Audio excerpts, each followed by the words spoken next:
Topik hari ini adalah pembinaan sikap dan perilaku oleh Ibu Siti Aminah.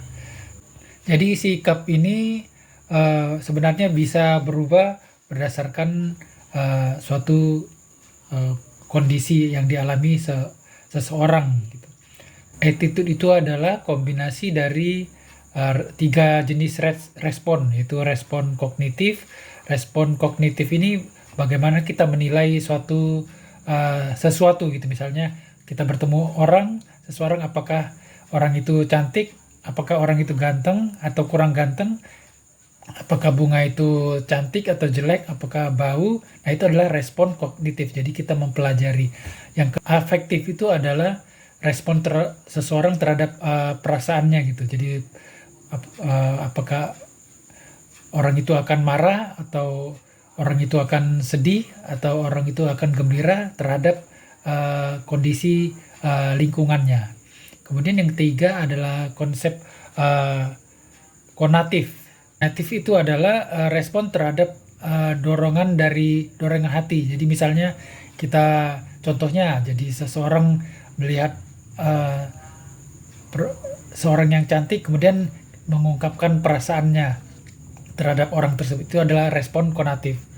Kemudian ada berbagai faktor pembentuk attitude atau sikap seseorang. Jadi pengalaman hidup, pengaruh orang tua, kemudian pengalaman pribadi, kemudian lembaga tempat dia bekerja atau dididik, kemudian juga pengaruh kebudayaan dan media massa.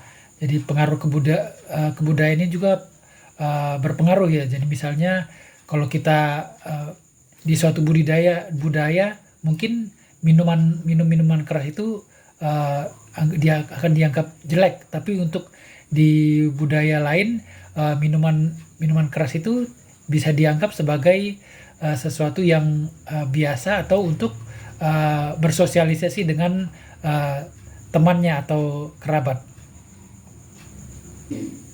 Selain itu ada juga faktor media massa yang dapat mempengaruhi sikap atau attitude seseorang. Jadi belakangan ini memang marak tentang hoax.